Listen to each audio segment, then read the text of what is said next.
a todos e todas. Sejam todos bem-vindos para esse diálogo pedagógico e educacional.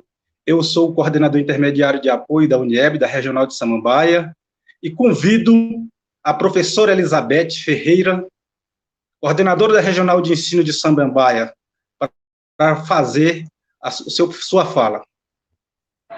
Olá, bom dia! Bom dia! Gostaria primeiro aqui de dizer da emoção de estar fazendo a abertura da última live deste ano letivo. Foram tantas lives proporcionadas pela nossa UniEB, com a parceria da Coordenação Regional de Ensino, foram tantas formações levadas aos nossos servidores para engrandecer os trabalhos realizados dentro das nossas escolas. Então, aqui, gostaria de deixar registrado a nossa gratidão. Convido a graduanda do último semestre de BI e Humanidades pela Universidade Federal do Oeste da Bahia, Letícia Bonfim, para declamar uma poesia de sua autoria.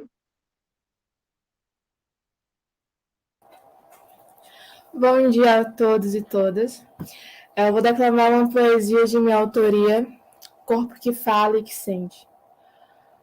Corpo que fala e que sente. Em mim tudo se revira, se embola, se ajeita e vira poesia. O meu silêncio às vezes é grito solto, ensurdecedor. É apego passado, a forma que mantém vida, e é entre passos e devaneios, é pedido de socorro, é oração singela, é corpo que se deita, que se vende, que se esconde, é carne preta marcada, é o suspiro de socorro, de ajuda. Ah, meu Deus, há quem me dará piedade, quem me guardará, quem me manterá em meu apelo. São os meus olhos certeiros pedindo passagem. São os meus olhos certeiros. São as forças do além. É que se a história fosse contada, se eu fosse mais clara, talvez, veja bem, talvez eu conseguiria que entendesse. Se eu não fosse marcada pelo drama da subjetividade, da multiplicidade em um único corpo, se o passado ainda não se mantesse em presente, se eu esquecesse o estupro na senzala, se eu esquecesse a dor, se eu não precisasse revirar a senzala para entender essa lógica de amor, se eu não precisasse guardar em silêncio e superar a dor. Mas em uma quebra de momento, em um devaneio só meu, em cor e poesia, em poesia que também é cor, mas se eu fosse um pouco mais clara, talvez vocês entenderiam. E a minha poesia, que é marcada, que se marca em lágrimas que se encontram, em histórias que se cruzam, me deixa na pele a dor de quem entende. É isso, muito obrigada a todos.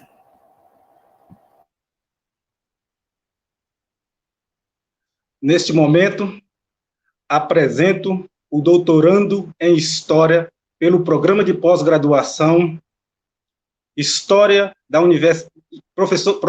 Pós-Graduação em História da Universidade de Brasília, UNB, mestre pela mesma instituição, com habilitação na área de Construção, Sociedade, Política e Cultura, Moacir Oliveira de Alcântara, para fazer a sua fala.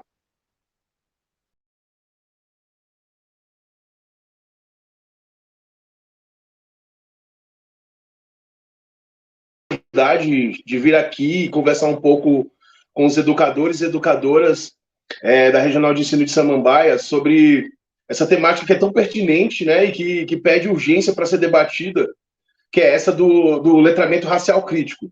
Então, gostaria de agradecer a você, a Guiana e a equipe da UniEB, a coordenadora Elizabeth e também a equipe da Coordenação Regional de Samambaia como um todo, né? Também gostaria de agradecer a todos que estão acompanhando essa transmissão, que estão interessados em participar desse debate. Será realmente um prazer dialogar com vocês depois da nossa conversa e também aprender, né, com quem convive com os efeitos dos modos como as relações raciais se organizam nos currículos e nas práticas pedagógicas e coisas que transcorrem no ambiente escolar diariamente e que qualquer professor está familiarizado. O que eu me proponho tratar nessa conversa de hoje é, como eu disse anteriormente, a questão do letramento racial crítico na educação. Eu tenho me dedicado a uma pesquisa sobre raça, racismo e identidades raciais, uma pesquisa que não é precisamente sobre essas questões, mas que envolve essas questões, e eu, como uma pessoa perpassada por por ser um homem negro, alguém que é interessado, né, em entender a história do povo brasileiro a partir do legado africano e da cultura e da história afro-brasileira, esse tem sido um tema com quem tem trabalhado na pós-graduação. E essas pesquisas sobre letramento racial crítico, elas têm servido para embasar parte dos estudos que eu tenho me dedicado nesse momento enquanto pesquisador. E o letramento racial crítico ele deve ser pensado por professores e professoras, por pais, e uma perspectiva mais ideal, isso deve ser irradiado por toda a comunidade que circunda a instituição escolar. Isso porque é uma questão que se relaciona diretamente com políticas educacionais e transformações dos currículos no Brasil, como as transformações colocadas pelas leis federais 10.639 de 2003 e a lei 11.645 de 2008, que fazem algumas modificações na lei de diretrizes e bases da educação e tornam obrigatório o ensino de história e cultura afro-brasileira, africana e indígena em todas as disciplinas do currículo escolar. Então, o letramento racial crítico ele também dialoga com alguns dispositivos do PNLD, já que o que se deseja nesse documento de alguma forma, a eliminação de qualquer conteúdo discriminatório em materiais didáticos, né, a promoção positiva da imagem de afrodescendentes e indígenas, e nesse panorama também levar em conta a participação e o protagonismo desses povos em diferentes áreas profissionais, do trabalho, espaços de poder e na própria contribuição desses povos para a nossa Constituição enquanto país. A gente também vai ver nas diretrizes curriculares nacionais alguns enunciados sobre a valorização da diversidade de indivíduos e grupos sociais, das identidades, culturas, potencialidades, né? Uma procura por superar certos preconceitos e assim, numa perspectiva de promoção mesmo de um ambiente colaborativo nos locais de aprendizagem. E, apesar das muitas críticas possíveis que se pode fazer à BNCC, ela também trata desse tipo de questão quando ela menciona que as aprendizagens essenciais devem seguir um princípio de igualdade educacional e também levar em consideração, né, nesse entendimento, as singularidades de todos os tipos, né, incluindo aí as questões de raça, de gênero, de classe e outras questões que são relacionadas às formas de opressão e às identidades dos indivíduos.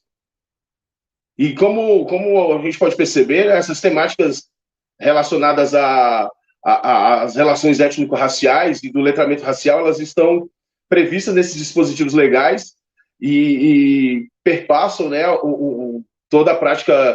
todas as práticas educativo-pedagógicas. Então, a gente está falando de algo de uma questão que está ali prevista como obrigatoriedade, né? São temas que devem ser tratados, esses temas do preconceito, da discriminação racial, das violências que se originam a partir daí, né, em sala de aula, e ao mesmo tempo em que se leva em conta essas questões, também se leva em conta, deve-se levar, né, a partir desses dispositivos legais, a bagagem cultural, os códigos culturais, identitários dos estudantes, em todos os níveis da educação básica, que é uma bagagem cultural notadamente perpassada por essas questões de raça. E, de uma maneira mais ampla, pensando de uma maneira mais ampla, a necessidade de se incluir o letramento racial crítico, tanto na formação de professores, quanto nas práticas cotidianas, nos conteúdos, nas discussões em sala de aula, é algo que diz respeito também ao próprio contexto brasileiro, né, que estou estou pensando no fato de que nosso país foi historicamente construído em ordenamentos em que o racismo é estrutural e endêmico na nossa sociedade, como alguns teóricos têm nos colocado. E como eu estou tratando dessa questão, tentando trazer para vocês aqui essa questão do letramento racial crítico, eu acho que é importante, antes de detalhar essa noção, colocar de que tipo de conceito ou noção de raça eu estou partindo. Né? Eu busco um aporte na antropologia, né, que pensa a raça como um fenômeno construído historicamente, culturalmente, social, discursivamente. E quando se fala de raça, eu não estou falando apenas de populações negras ou indígenas, como comumente, quando a gente fala de raça ou de qualquer questão sobre racialização, se encerra nesses grupos. Eu estou falando de todas as pessoas, porque no contexto brasileiro, todas as pessoas são racializadas, sejam elas pretas, brancas, asiáticas, indígenas ou de qualquer raça. Cada um desses grupos, eles ocupam uma colocação, como a gente vai ver adiante, né, nesse panorama da nossa sociedade que é determinado por privilégios materiais e simbólicos determinados pela condição racial. E eu coloquei todas essas questões porque elas são fundamentais para a gente entender o que se pretende expressar quando se fala sobre isso, sobre essa questão do letramento racial crítico. Primeiro, é necessário a gente focar nessa palavra, letramento, né, chamar atenção para isso. Que existe uma concepção mais comum que pensa letramento como algo definido meramente como a aquisição das capacidades de leitura e da escrita. Simplifica demais a noção de letramento. Mas a mera capacidade de ler e escrever não é suficiente para transformar a realidade que é perpassada, né, por uma série de questões que demarcam as perspectivas críticas que é necessário que se quer, né, que estudantes desenvolvam. Nós sabemos que o uso competente da leitura e da escrita reflete as práticas sociais e se reflete nas práticas sociais, nas relações entre aqueles que fazem parte dessa sociedade na qual a gente está imerso. E pensando nessas questões, nós podemos também pensar as relações que a linguagem, as relações estabelecidas entre a linguagem e essa questão do racismo, né? As demandas políticas e sociais do presente histórico, como as que envolvem essas relações étnico-raciais, elas exigem que sujeitos, aqui pensando esses sujeitos educadores, né, precisamente, eles não simplesmente desenvolvam habilidades de escrita e de leitura em si mesmo, e que os alunos também absorvam essas questões, mas que tanto docentes como discentes eles sejam capazes, né, num horizonte de expectativa, de elaborar as suas próprias estratégias e habilidades diante do que as relações de poder impõem a esse sujeito racializado. Então, a ideia de letramento que nos interessa diz respeito ao desenvolvimento da capacidade do sujeito imerso dentro de um contexto educativo pedagógico, usar socialmente a leitura e a escrita, né? Praticar a leitura e a escrita, e não estamos falando simplesmente da leitura textual, mas de relações também, de uma leitura de imagens, né? Das próprias relações entre os sujeitos, uma leitura do mundo mesmo, né? Para responder de maneira adequada e crítica às demandas sociais que surgem no presente. Então, atentando para a apreensão crítica da realidade e para a transformação do mundo, que está como um objetivo final, né, que eu acredito, né, da própria ocupação, né, da própria natureza do trabalho do educador.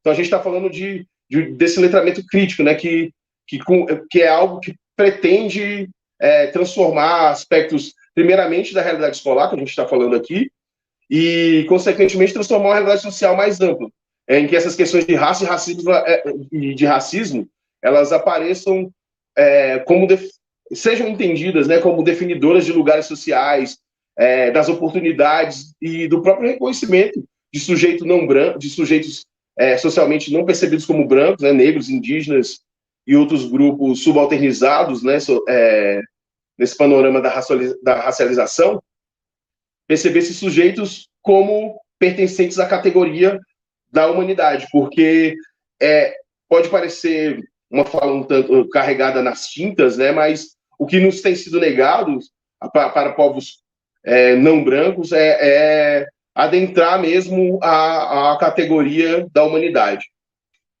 E daí, qual é o entendimento, então, que eu quero trazer sobre essa questão do letramento racial crítico? E eu parto de uma teórica, de uma socióloga estadunidense, a Frances Windens Twine, que ela fala dessa questão como o desenvolvimento das capacidades de identificar o racismo e os efeitos institucionalizados da raça nas representações das nossas próprias experiências do dia a dia. E nesse caso específico do cotidiano dos profissionais de educação, essas questões elas emergem tanto no currículo, tanto no livro didático, quanto nas relações entre professores, ou nas relações entre professores e alunos. Então, é uma questão que se expande, né, para todas as direções, porque é nessa questão da raça que a nossa sociedade foi fundada. E isso envolve desenvolver a capacidade de responder a essas tensões e a certas hierarquizações raciais que aparecem nas relações dentro desse espaço escolar. Mas aí alguém poderia me questionar, né? No que consiste, para que serve, de fato, esse letramento racial crítico, para o qual os educadores devem estar atentos? Primeiro, eu diria que isso implica em reconhecer as vantagens simbólicas e materiais que há em ser reconhecido socialmente como uma pessoa branca, em reconhecer que a branquitude, historicamente, se beneficia dessas tensões raciais que nós observamos no âmbito da educação e que se refletem em todas as estruturas de nossa sociedade.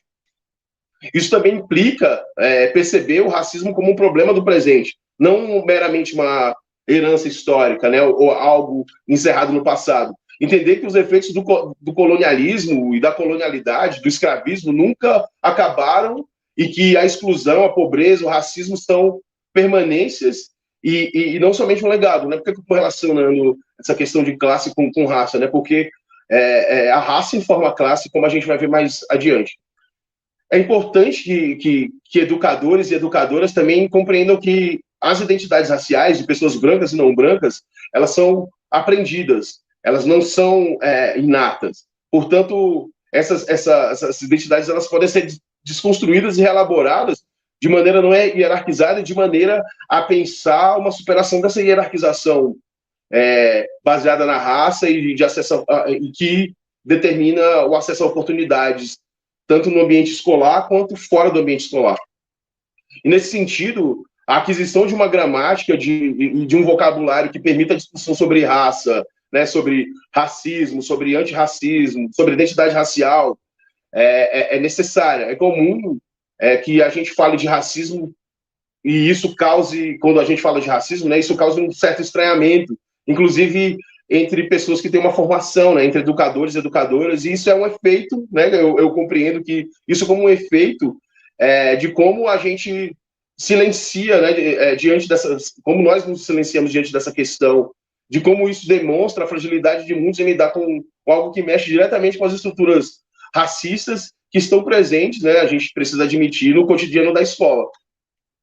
E é por isso que é tão importante buscar estratégias para que educadores e educadoras desenvolvam habilidades de interpretar, né, os códigos e práticas racializadas que nos definem enquanto sujeitos e que são transmitidos aos estudantes por meio de um currículo não formal, né? Porque o currículo ele não é só o que aparece escrito na forma da lei, não é só a BNCC, não são só as DCNs ou o plano político-pedagógico de uma escola, né? Não é algo que está previsto de maneira exclusivamente escrita, mas é algo que está estabelecido como prática naturalizada na escola, e a exclusão, discriminação, preconceito racial, sem dúvidas, é um elemento desse currículo subterrâneo, que eu gostaria de ousar, né, chamar esse currículo de subterrâneo ou não formal, né, que incide sobre essas práticas em sala de aula, no ambiente escolar como um todo. E aproveitando que mencionei essas ideias, né, de preconceito e discriminação racial, da minha perspectiva as minhas pesquisas têm demonstrado que é preciso, né, que a gente saiba diferenciar essas duas noções de preconceito e discriminação racial do que é o racismo, porque é fundamental que saber essa diferenciação nesse caminho do letramento racial crítico, porque se faz muita confusão entre esses conceitos e isso gera uma problemática até mesmo da perspectiva dos educadores de conseguir lidar com questões raciais dentro de sala de aula. E, apesar da primeira vista parecer muito fácil diferenciar esses conceitos, a minha pesquisa e essa experiência, né, enquanto sujeito atravessado por essas questões, me diz que é sempre bom retornar essa diferenciação, porque são recorrentes as falas entre professores que tem essa reprodução do senso comum de que todas essas palavras são sinônimos, como se preconceito, discriminação e racismo fossem a mesma coisa. Muitos confundem o racismo com qualquer conduta em que alguém não gosta de um sujeito ou de uma coisa, mas não é exatamente isso, como veremos. Vamos começar pela definição de preconceito. Preconceito, eu posso começar, pode ser entendido de uma maneira mais ampla, né? Tipo, como algo aplicável a outros contextos outros contextos e a outras questões que não meramente a da raça. A palavra é até bem literal, né? Porque já remete à ideia de preconcepção, e quando definimos ou imaginamos algo antes de ter conhecimento, né, dos dados informativos sobre essa coisa, ou de fato como ela é, né? Quando a gente tem uma ideia preconcebida sobre algo. O que se deve ter em mente é que preconceitos são comuns a todas as atividades humanas. Nós simplificamos as coisas para defini-las como um mecanismo de defesa, para lidar com o desconhecido em situações como essa. Então, a questão-chave quando falamos sobre preconceito é que eles funcionam com base em estereótipos, estigmas. Então, preconceitos são aquelas ideias prévias que temos sobre as coisas, pessoas ou grupos, que tomamos uma parte desse grupo e generalizamos como se as características dessa parte pudessem ser aplicáveis a um grupo como um todo. Isso onde a gente simplesmente define as condutas, né, com base em uma preconcepção, em que de fato não sabemos nada ou quase nada da verdade, numa simples reprodução, eu diria, crítica, né, das percepções do senso comum.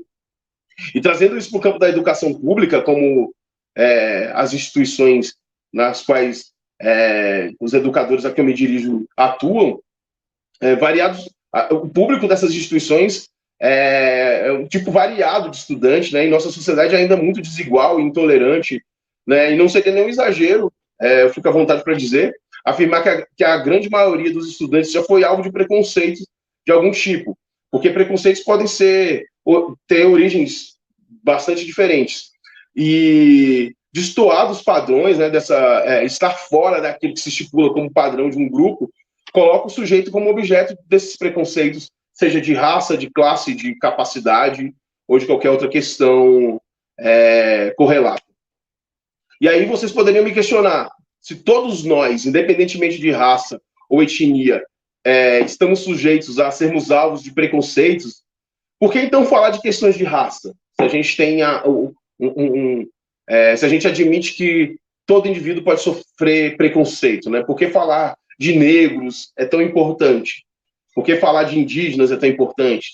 Por que falar dessas pessoas que estão na penumbra, né, da nossa sociedade e que lutam cotidianamente para sair dessa penumbra? Por que falar dessas pessoas, né?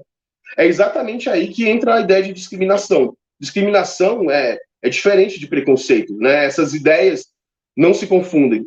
A discriminação pode ser bem definida como preconceitos colocados em prática nas relações da vida material. Mas a discriminação se configura quando os preconceitos de um grupo, de que um grupo é alvo, passa a definir as nossas posturas, né? Esses preconceitos passam a definir as nossas posturas e as atitudes em nossas relações, e as nossas relações diante desse grupo diferente, né? E é comum que a gente entenda a discriminação como tratar de maneira diferente, ou ter perspectivas diferentes em relação ao indivíduo por ele pertencer a algum grupo específico. Normalmente a gente consegue entender a discriminação mais facilmente quando ela se mostra de uma forma mais explícita, né? Eu poderia trazer aqui como exemplo mais claro disso, o regime do apartheid, né, na África do Sul, que imperou na África do Sul durante muito tempo, ou a segregação, o modelo de segregação racial dos Estados Unidos. É por aí que eu acho que a gente mais imediatamente consegue entender a discriminação. Né? Nesses lugares que eu citei, África do Sul e Estados Unidos, o que se observava era um regime de discriminação que era amparado por leis e pelo Estado. E nesses conceitos, eu diria, perdão, nesses contextos, a discriminação às pessoas negras era naturalizada de tal maneira que esses sujeitos não poderiam circular por certos espaços. Eles teriam negados o acesso a determinados serviços e a determinados formas de serem percebidos socialmente. Algo que não é institucionalizado aqui na forma do racismo brasileiro. Resumidamente, né, nesses contextos aí que eu coloquei, o preconceito passou a ficar muito claro nas relações materiais e cotidianas da vida desses países, e determinou que todo grupo racial fosse impedido de acessar certos espaços. O que temos que ter em mente, quando a gente fala disso, né, é que a discriminação nem sempre se mostra dessa maneira tão explícita como nesses contextos que eu utilizei para ilustrar essa ideia. Por isso, a definição mais precisa de discriminação tem a ver com a privação de um grupo, né, a oportunidades, a impedir essas pessoas de acessar certas coisas. E a discriminação normalmente tem determinadas... ela tem determinações históricas, econômicas, sociais, né? Ou seja, não é algo que qualquer sujeito ou grupo será alvo em tempo integral. Mas alguns grupos têm mais essa suscetibilidade por serem percebidos como subalternizados ou terem sido ordenados como hierarquicamente inferiores na perspectiva intelectual, moral ou estética. E, em geral, a discriminação tem como alvo as chamadas minorias políticas e os grupos que são historicamente percebidos através desses estereótipos. E quando eu falo de minorias, eu não estou falando de um grupo que necessariamente é minoritário, quantitativamente minoritário. Eu estou falando de minorias no sentido político, né, em termos de representatividade, como as mulheres, a população negra, os indígenas, e que eu considero que são bons exemplos, né, da ideia que eu pretendo colocar. Nós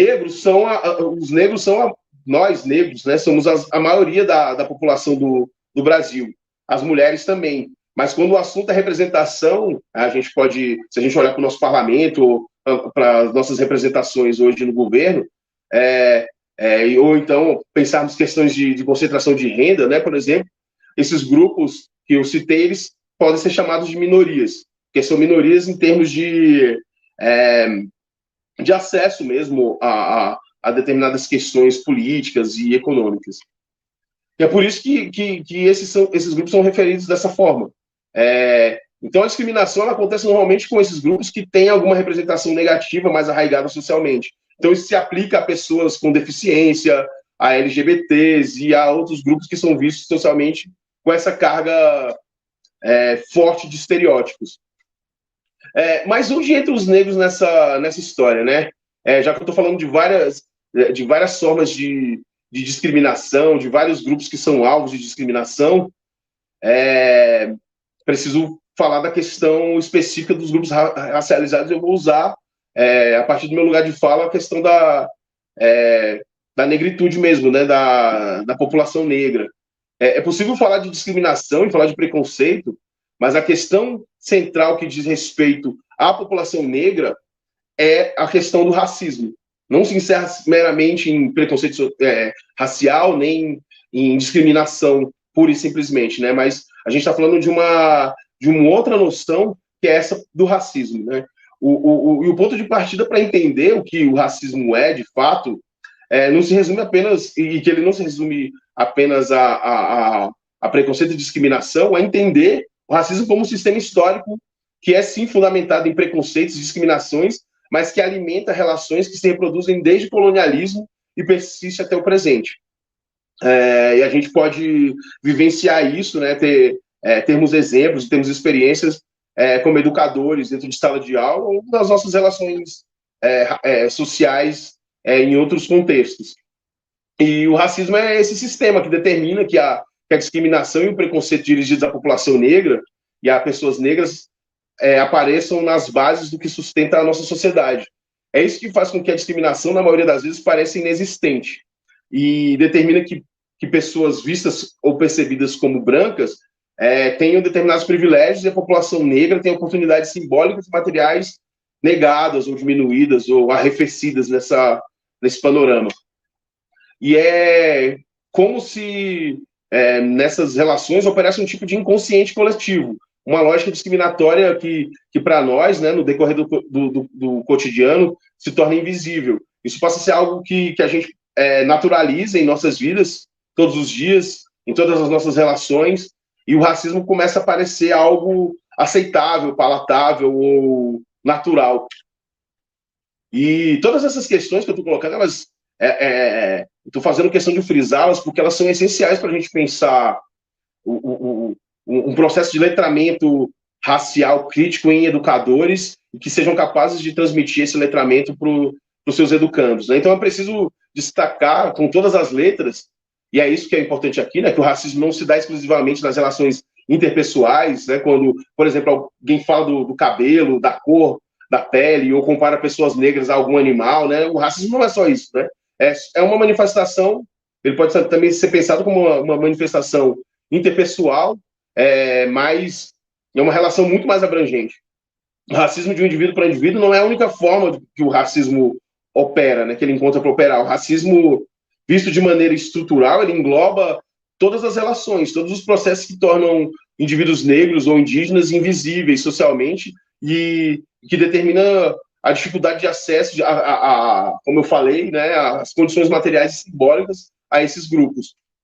E aqui alguém, novamente, poderia levantar uma questão que tem sido comum, né, nesse debate sobre raça e racismo no Brasil no presente histórico, né, no contexto que a gente está vivendo. Mas e esse tal de racismo reverso? Né? Isso existe, né? Algumas pessoas têm colocado isso tanto nas redes sociais quanto na mídia ou no cotidiano, né? A gente vê entre educadores algumas pessoas colocando essa questão, né? E atualmente é muito comum a gente escutar a afirmação de que não são só negros ou só indígenas que são alvo de racismo, né? Que pessoas brancas talvez também pudessem ser alvo dessas estruturas, dessas relações de hierarquização, né?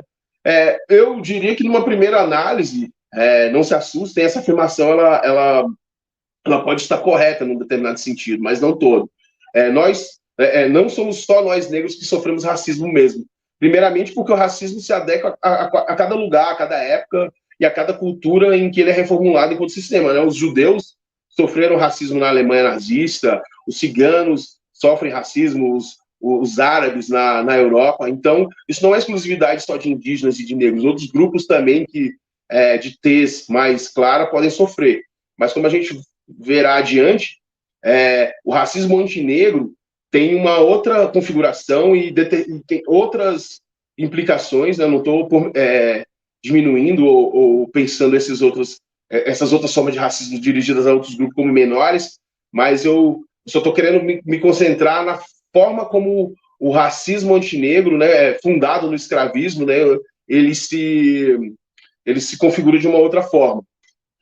Se a gente comparar o racismo que existe na Europa, né, onde existem muitos grupos neonazistas, né, e contra grupos que são contra imigrantes, né, o racismo nos Estados Unidos, as leis discriminatórias que imperaram naquele país até bem pouco tempo, e pensarmos também em comparação isso com o racismo velado, né, o racismo do homem cordial brasileiro que a gente observa no nosso cotidiano e até em outros países da América Latina, a gente vai observar que em cada um desses contextos vai ter vão ter, né, grupos específicos que são alvos do racismo, né, que sejam negros, indígenas, latino-americanos ou outros grupos, como eu citei, como os judeus e os ciganos em outros contextos.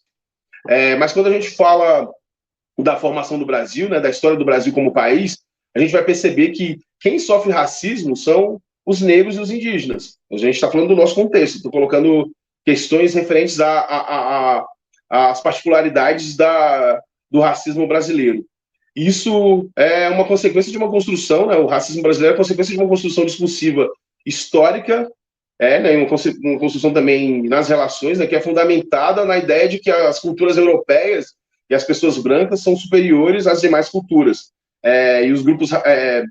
e que existe tacitamente, né, o entendimento de que existe uma hierarquização que coloca as culturas europeias num patamar mais elevado e em detrimento de grupos raciais não brancos.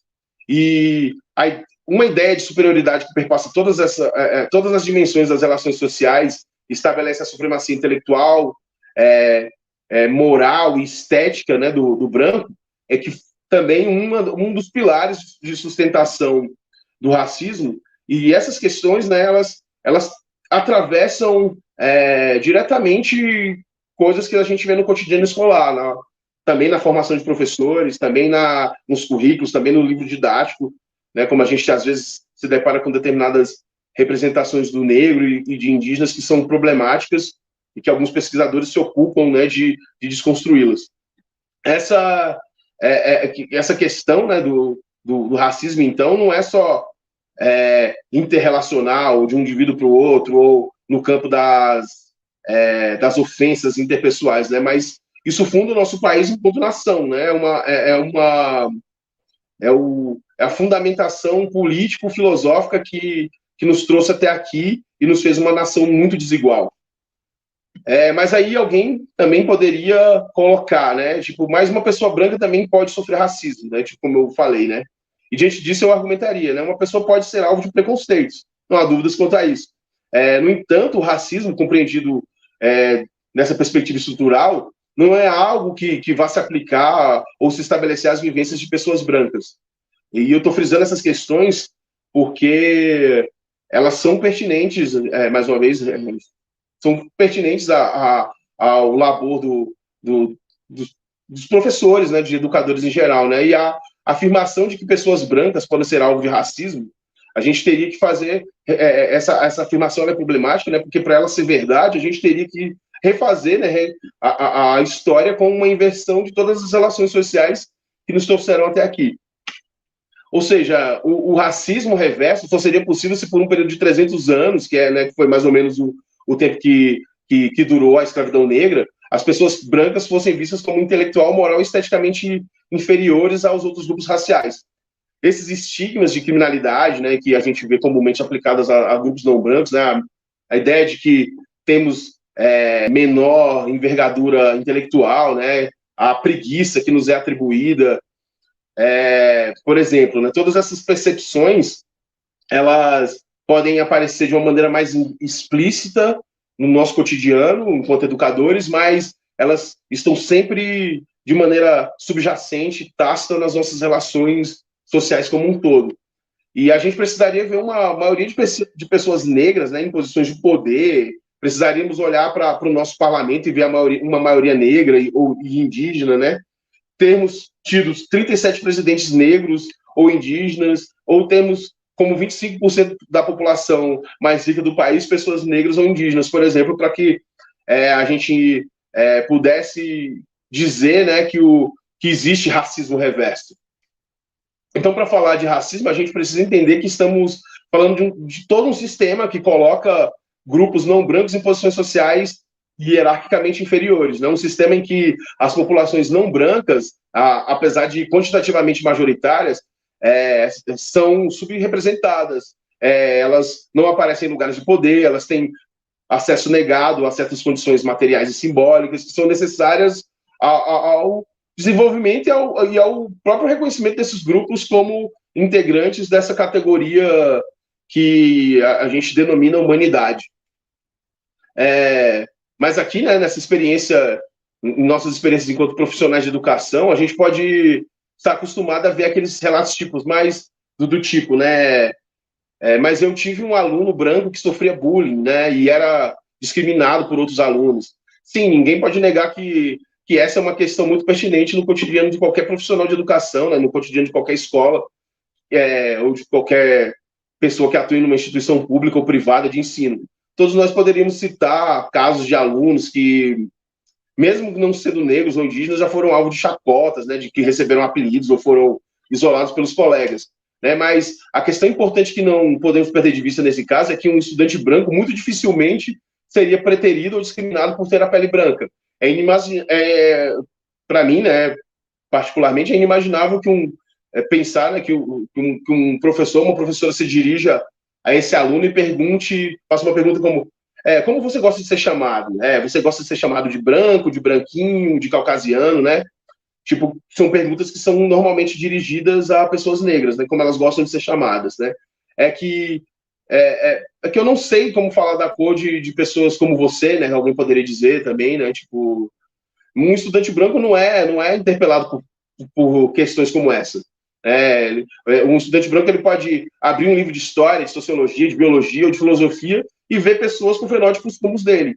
Eu sei que hoje a gente já passou por um processo de crítica a essas questões, mas elas ainda continuam presentes, né, no currículo, né, no cotidiano da sala de aula, nos livros didáticos e até mesmo na forma como o sistema é estruturado, né? Já um estudante negro, ele pode até se deparar com pessoas parecidas com ele, né, representadas nos livros didáticos, mas essas representações, elas são quase sempre muito carregadas de sentidos negativos, né, como a escravidão, como a criminalidade, ou outras representações dessa natureza. Então, o racismo não é só um ato praticado de um sujeito em relação a outro, ele está presente em todas as dimensões da vida social, determina os lugares, as identidades, as formas como nós, enquanto sujeitos, somos percebidos dentro e fora da realidade escolar. E para que a gente possa compreender isso de maneira adequada, a gente precisa assumir que, quando falamos de racismo, estamos necessariamente falando de pessoas racializadas, vistas como racializadas, que não ocupam o lugar da branquitude. Estamos falando precisamente de pessoas negras e indígenas. Então, eu posso afirmar categoricamente que o racismo reverso não existe, né? Essa é uma ideia que eu classificaria, inclusive, de absurda e inexistente, né? Uma criação ideológica e com um claro direcionamento para certos interesses de grupos, né? Pode haver preconceito de um indivíduo não branco dirigido a um indivíduo branco, pode haver bullying, né? Mas quando o assunto é racismo sistemático ou estrutural, isso se refere a populações não brancas. Eu espero que tenha me feito me compreender, né? Não tenha soado isso de uma forma muito contundente, né? Mas é assim que nós temos que frisar, né? Porque a reiteração desse padrão, né? Dessa ideia de racismo reverso, ela é perniciosa, ela é uma ideia nociva que inclusive ela se confronta, né, com o interesse, né, com esse direcionamento que a gente precisa adotar enquanto educadores na procura desse letramento racial crítico que é tão pertinente quanto urgente na atuação, na docência, né, no presente histórico. Um educador só poderá ser agente formador de sujeitos antirracistas se ele tiver muito claros esses conceitos nesse horizonte, né, das suas atuações, né, construir uma fundamentação epistemológica que pense essas questões, né, de hierarquização entre raças, né, e pense isso como base de suas práticas pedagógicas.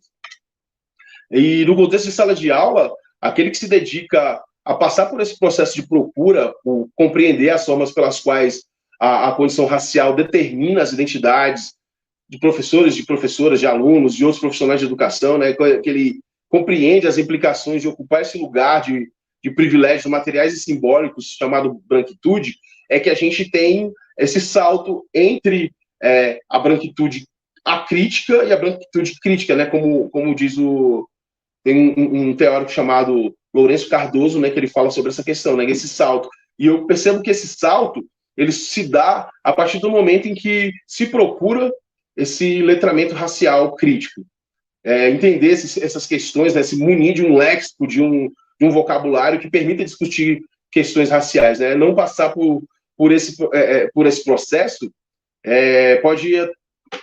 pode determinar que esse ou essa docente, né, se torne um profissional pouco sensível a questões raciais, né, e assim acabe deixando de contemplar a bagagem cultural de um aluno negro ou indígena, né, e de ser um agente de desconstrução desse racismo que a gente está discutindo aqui, né, de se tornar um agente, né, que exerce a exigência e a urgência de ser um sujeito antirracista, e essa exigência sobre educadores deve ser percebida como muito mais pertinente, muito mais urgente, né? Porque, afinal de contas, são os educadores que irradiam, né? Não, o pensamento antirracista deve ser irradiado em todas as direções por todas as pessoas, mas os educadores ocupam um lugar privilegiado de irradiar conhecimento, e o antirracismo deve estar sempre no centro dessas preocupações de qualquer docente que atue na educação básica.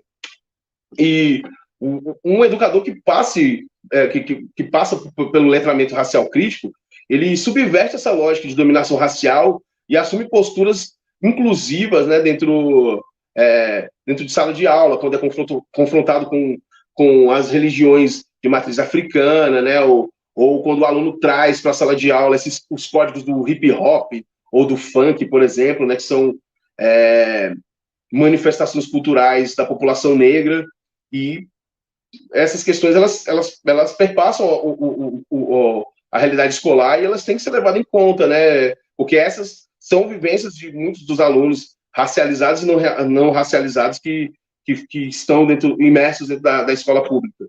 E esse educador que sabe respeitar essas identidades, ele reconhece que isso não é só um dever profissional ou legal, mas um dever que se refere a perceber pessoas não brancas como parte desse conjunto abrangente chamado humanidade.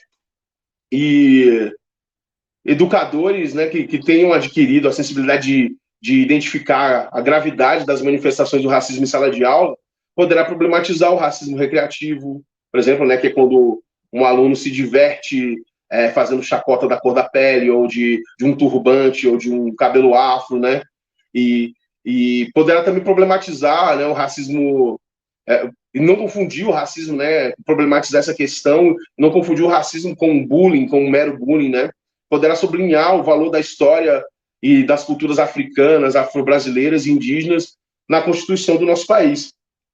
E também entender que as práticas racializadas da nossa sociedade perpassam as suas próprias práticas do dia a dia, né, na educação, nas pedagogias, né, aceitar que o racismo, a discriminação e o preconceito racial de fato existem, são históricos e operam na cotidianidade de sala de aula.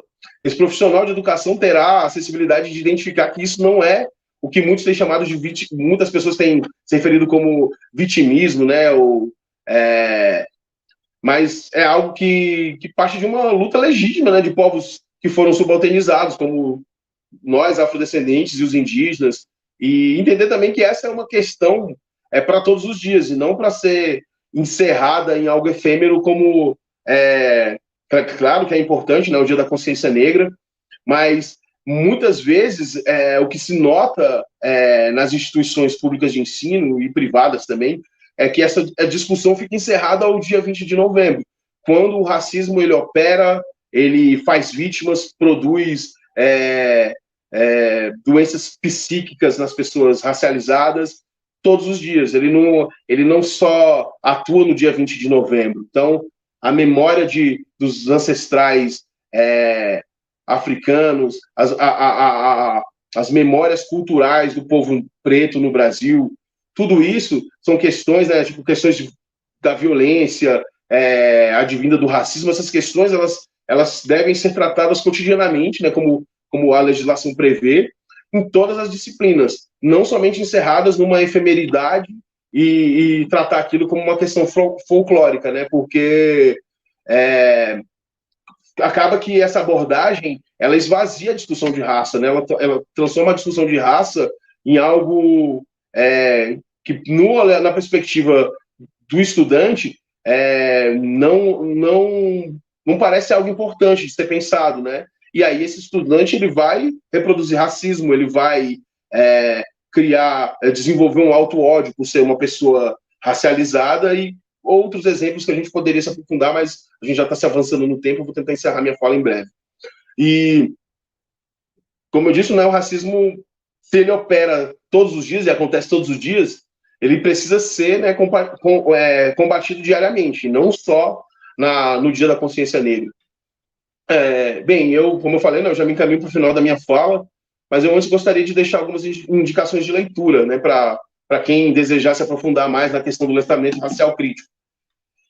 A leitura que eu considero mais relevante, né, é o trabalho da socióloga estadunidense, que eu falei no começo da minha fala, né, a Frances Windens-Twine, que é um trabalho que aborda de maneira muito consistente essa noção do letramento racial, né. Eu indico também, nesse panorama, né, do letramento racial, a pesquisa do professor Dib Manet, da Universidade de Brasília, que apresenta uma abordagem da consciência racial nas escolas.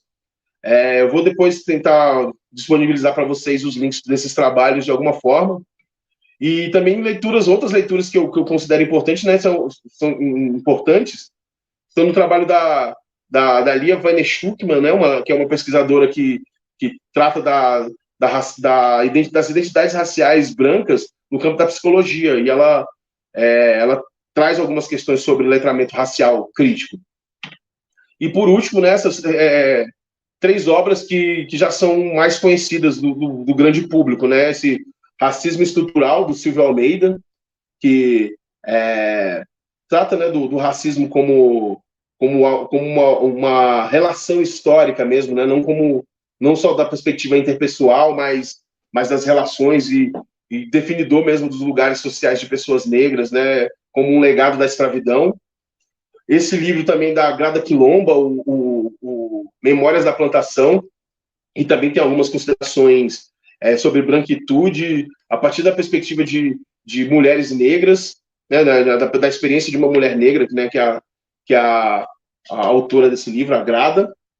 E, por último, né, o livro da Robin DiAngelo, né, Não Basta Ser Racista, Sejamos Antirracistas, que tem considerações muito pormenorizadas, né, muito minuciosas sobre a identidade racial branca e de como desconstruir esse lugar de privilégio, e serve muito na experiência docente, né, para trazer essas questões, né, para suscitar a discussão sobre raça, sobre história e cultura afro-brasileira, indígena, e sobre a identidade racial branca, sobre o privilégio dentro da sala de aula. Agora eu abro para as perguntas, né, caso tenha alguma questão, né. Eu gostaria de agradecer também, né, a Unieb, a chefe da Unieb, a Guiana, ao Antônio, a coordenação regional de ensino de Samambaia e a coordenadora Elizabeth, né, que está à frente da coordenação. Obrigado. Antes dos nossos encerramentos, da nossa parte final, mestre Moacir, doutorando Moacir, eu também me sinto muito honrado pela sua fala, porque também acho que é o meu lugar de fala. Antes dos nossos agradecimentos, acho que tem um questionamento para você fazer aqui, que a professora Jussi vai estar fazendo para você. Qual que é a pergunta? Eu não consigo visualizar aqui. A professora Jussi vai fazer a pergunta. Ah, tudo bem.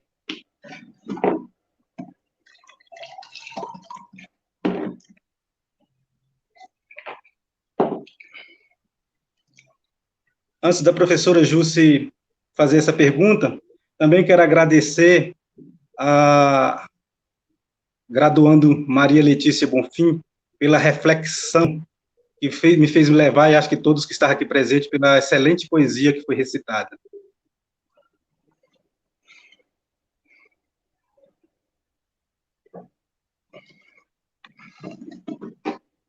Jussi.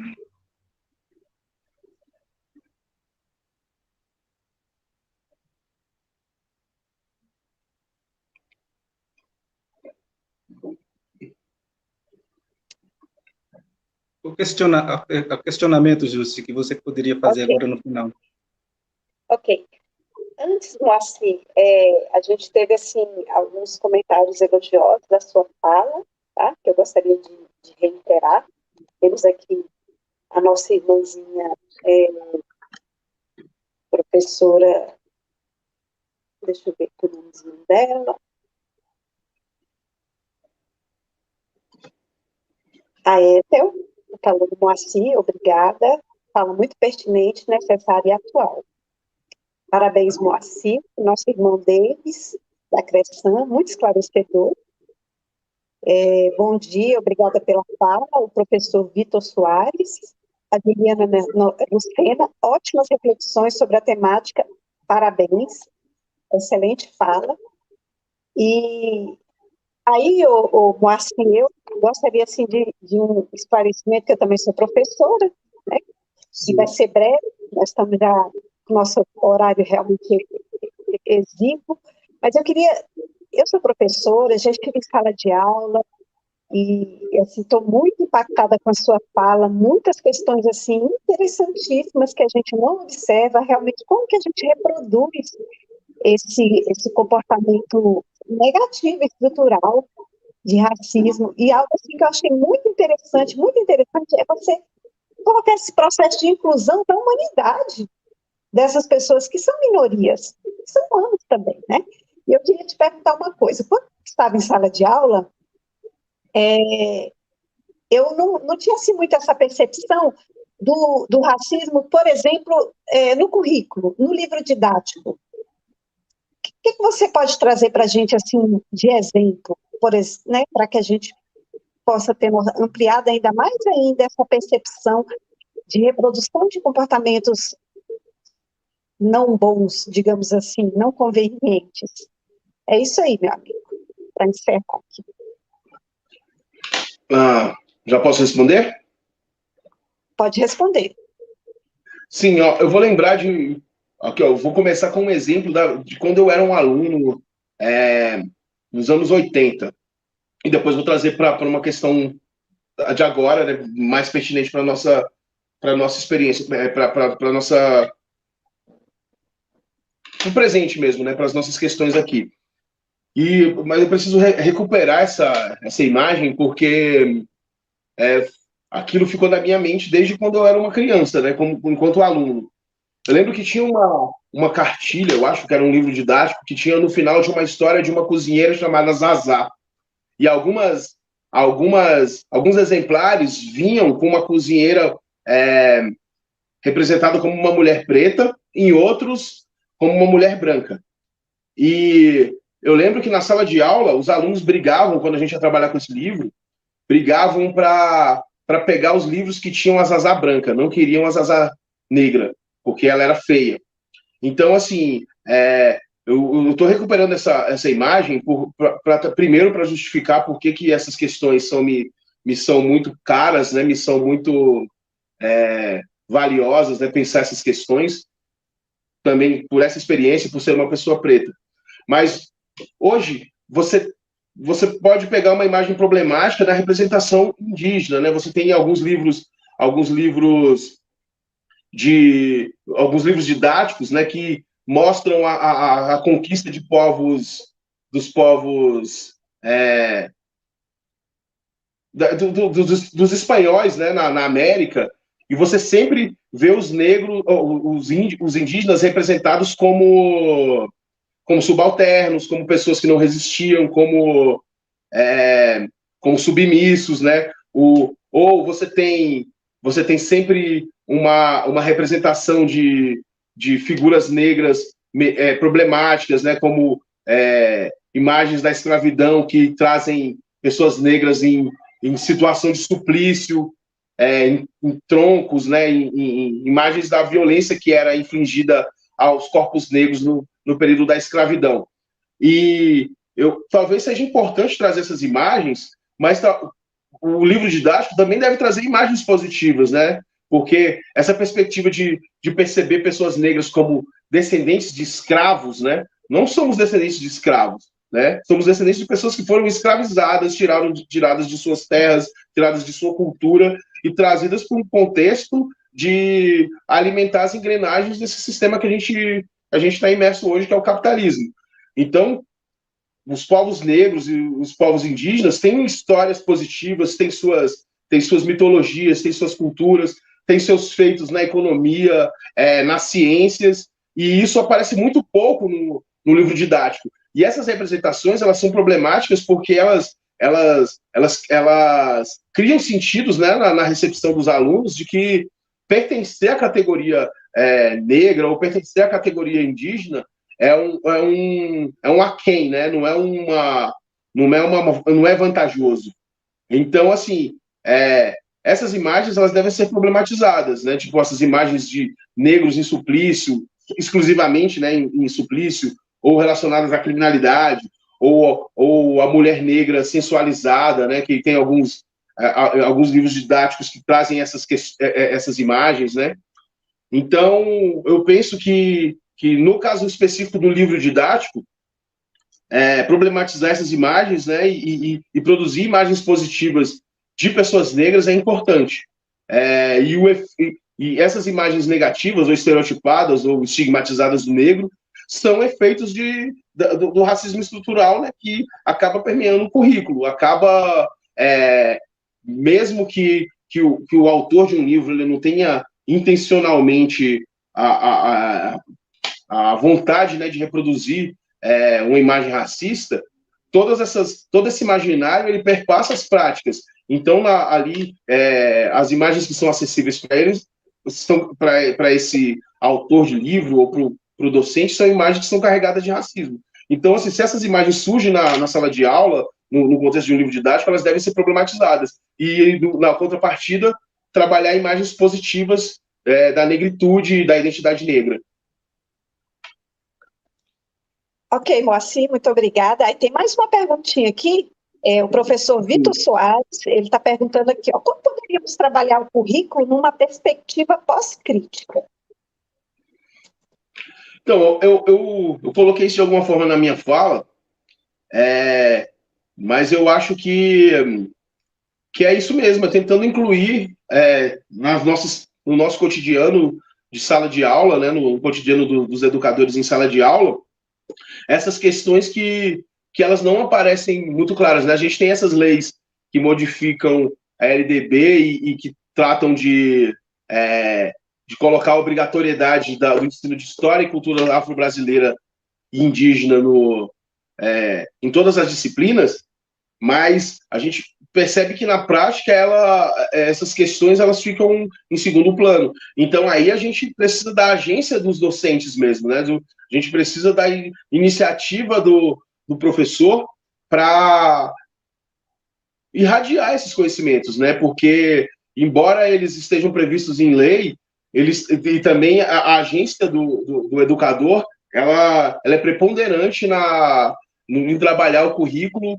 dessa forma, de uma perspectiva que não seja só na letra da lei, mas que seja também pensando questões que são pertinentes à nossa própria cultura, à cotidianidade e às nossas questões que envolvem raça, hierarquização racial, privilégio, né, privilégios materiais e simbólicos, né? Eu acho que é por aí. Tranquilo, então, e bons esclarecimentos, Moacir. Eu fico aqui perplexo com a sua fala e com o seu conhecimento. Nesse momento, eu gostaria também de convidar aqui a graduanda Maria Letícia para fazer um breve comentário.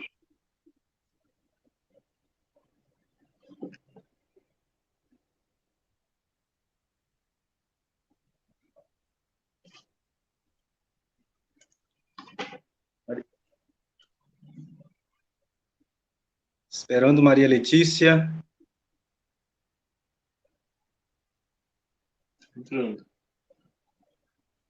Enquanto a Maria Letícia parece que ela está com algum problema técnico, nós chamamos a nossa chefe de Unieb, Griana Brito, para fazer os nossos agradecimentos e a sua fala inicial e também final, porque tivemos alguns probleminhas técnicos, nós sabemos que com a mídia é assim, nós aprendemos muito com esses 2 anos de pandemia, sofremos, mas tentamos dar o nosso melhor a cada momento. Isso mesmo, gente. Bom dia, Moacir. Bom dia, Antônio. Bom dia. Bom dia. Eu vim mesmo para pedir desculpas por esses problemas técnicos que a gente tem e ficam mesmo incontroláveis. Quero reforçar o agradecimento que a Beth fez, a nossa coordenadora Beth fez a cada professor, a cada servidor da Secretaria de Educação, ao Moacir, à Unieb. Nós estamos fechando com louvor, com muito empenho, com muita dedicação, uma ação para esse ano de 2021, que começou em 2020, como muito bem disse o Antônio. Em 2020, nós começamos com o projeto UniWeb, em que nós levamos para o YouTube várias temáticas a serem debatidas dentro da escola. Então, hoje fechamos o nosso circuito de educação, a organização do trabalho pedagógico em foco, com um tema que pode ser, aparentemente, difícil ainda de colocarmos na nossa prática diária. Então, eu fiz esse desafio ao Moacir, falei para o Moacir, precisamos falar sobre consciência negra sem ser em novembro, para que a gente deixe o recado de que esse tema, letramento racial crítico, precisa permear todas as nossas ações, todos os nossos trabalhos, todos os nossos momentos de reflexão e debate dentro da escola, em casa, em família. Então, a gente fecha essa formação continuada desse ano letivo de 2021, acreditando que nossas lives do canal da Regional de Ensino de Samambaia serão revisitadas, que vocês, todos que nos assistem agora e os que nos assistirão depois, poderão sim ficar com suas dúvidas, com seus comentários, e não se sintam tímidos. Procure a Unieb, procure seu gestor, sua unidade escolar, fale sobre esse assunto, fale sobre a sua dúvida, envie para nós. É um momento que a gente sabe que dentro da escola é fechamento de muitas ações, é uma correria do conselho de classe, avaliações correndo a todo instante. Então, a escola não parou, o pedagógico não parou, e não paramos. Então, Moacir, muito obrigada por suas reflexões. Muito obrigada a cada um que está nesse estúdio técnico para promover essa live. Muito obrigada a cada um que vai assisti-la novamente pela primeira vez e que vai fazer com que essa reflexão que o Moacir trouxe hoje para nós não fique só nesse momento da manhã, mas que permeie todo o fazer pedagógico, o trabalhar que nós temos nessa construção humana que nós precisamos buscar em nossas raízes. Moacir, um abraço, abraçando você, eu abraço todos que estão conosco, e que nós tenhamos, mais uma vez, feito um momento de partilha, um momento de troca de experiências e práticas, e que não nos sintamos furtados de um horário tão precioso dentro da organização. Obrigada. Então, mais uma vez, quero agradecer a Andréia, a Jussi, que nos ajudou nesse trabalho técnico, agradecer a Maria Letícia Bonfim com a sua reflexão poética, e em especial, e assim dizendo que fiquei, vamos dizer a palavra perplexo ou inefável, dizer assim que não tem palavras para explicar, Moacir. Esse tema tem que adentrar as escolas e serem trabalhados pela humanidade, por nós, por todos. E assim a gente finaliza esse momento, deixando disponibilizado para que possa ser refletido nas escolas. Muito obrigado e um bom dia a todos. Eu que agradeço, Antônio. Quero agradecer mais uma vez à Unieb, a Coordenação Regional de Ensino de Samambaia também, a Guiana pelo convite, a você por todo o suporte, né, desde que me convidou, e quase me esqueci, a todo mundo que participou e fez questões, e também a Maria Letícia, né, porque adorei a poesia também. Muito obrigado.